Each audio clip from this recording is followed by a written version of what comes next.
A friend makes a mistake, forgets something important, says the wrong thing at the wrong moment, handles a situation badly, and your response is immediate and generous. That's understandable. You were stressed. Anyone would have done the same thing. The compassion comes easily, almost automatically.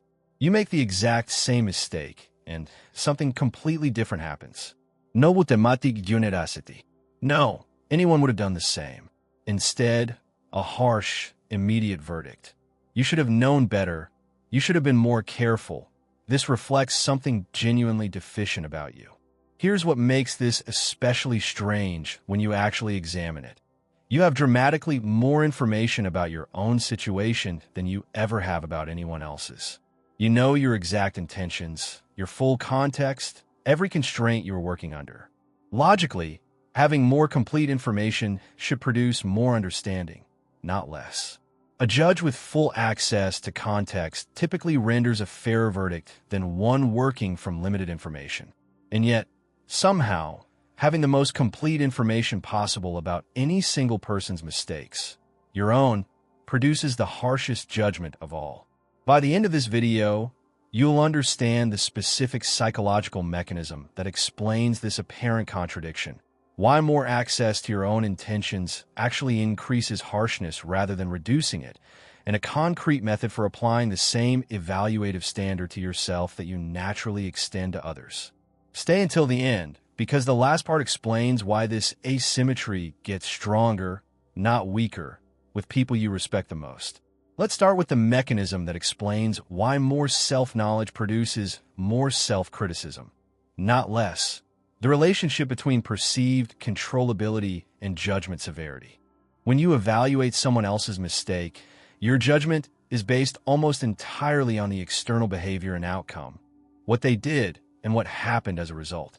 You have limited access to their internal deliberation process, their competing pressures in that exact moment, the split-second reasoning that led to the choice.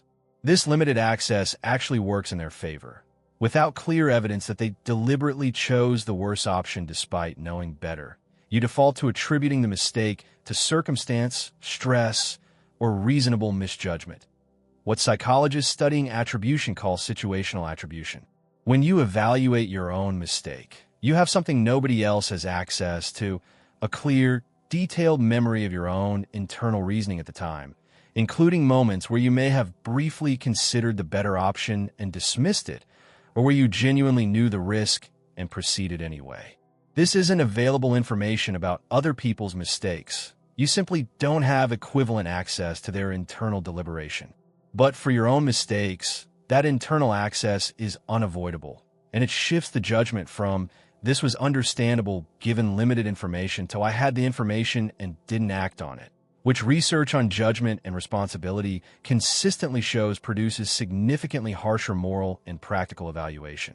This is sometimes referred to as dispositional attribution, the conclusion that an outcome reflects something stable and characterological about the person, rather than simply unfortunate circumstances. This directly resolves the apparent contradiction. More information doesn't simply produce more sympathy. It produces a different kind of evaluation entirely, one based on perceived controllability rather than circumstantial excuse. Because you know you technically could have chosen differently, in a way you can never be certain about with someone else's identical mistake. Your own errors get processed through a framework of personal responsibility that other people's identical errors largely escape, simply due to your limited access to their internal process. There's a second mechanism that compounds this specifically: counterfactual availability. When you make a mistake, you have immediate, vivid access to the specific alternative path you didn't take. You can mentally simulate with real clarity exactly what you should have done instead, because you were the one making the decision in real time. This vivid counterfactual, I could have just said this instead, I clearly should have checked before sending that, is immediately and uncomfortably available to you, in a way it almost never is for other people's mistakes, where you simply don't have the same granular access to what their realistic alternative path actually looked like in the moment. Research on counterfactual thinking shows that vivid, easily imagined alternatives significantly intensify negative emotion and self-blame. specifically because the gap between what happened and what could have happened feels so immediately, concretely close.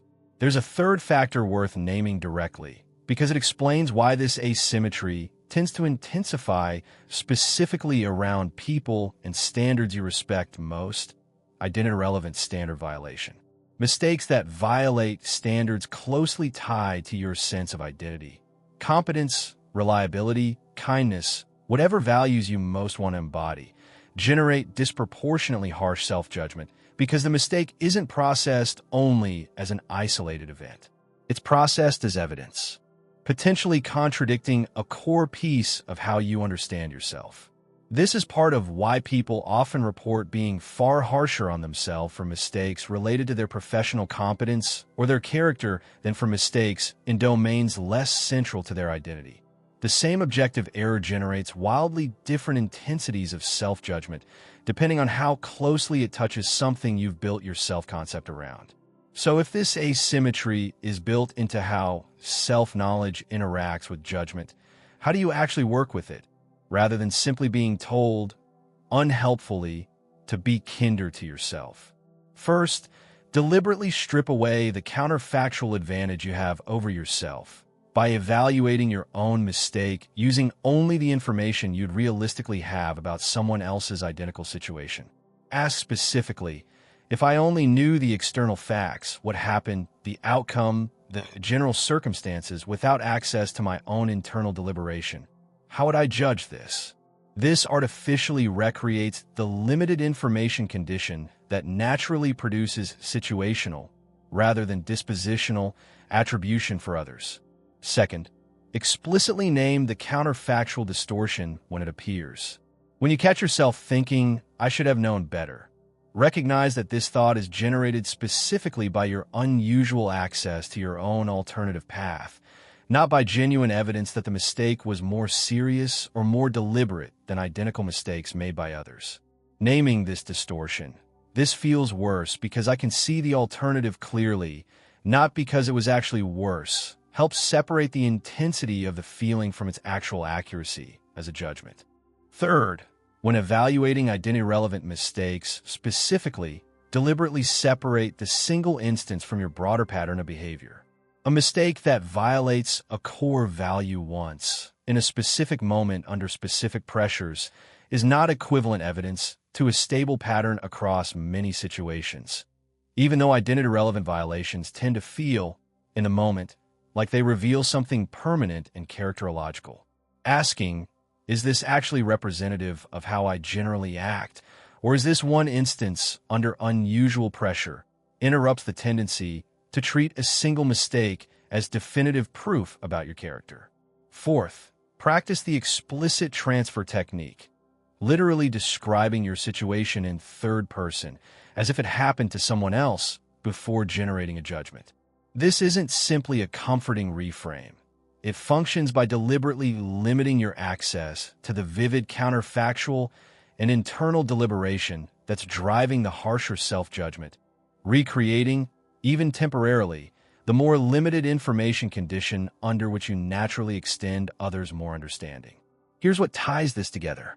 You're not harder on yourself because you're broken or because you secretly believe you deserve less compassion than everyone else.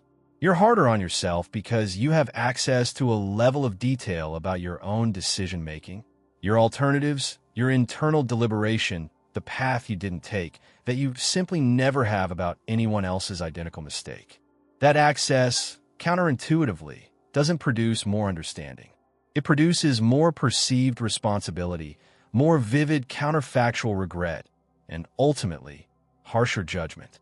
The compassion you extend to others isn't evidence that you're more generous toward them than yourself. It's evidence that you simply know less about their internal experience. And learning to evaluate yourself with that same limited, situational lens is the actual mechanism behind genuine self-compassion, not simply choosing to feel differently. If this explains something you've experienced, tell us in the comments about a mistake you've judged yourself harshly for, that you'd have immediately forgiven in someone else. And if you want to keep uncovering the hidden mechanics behind your own self-judgment, the next video is right there, waiting for you.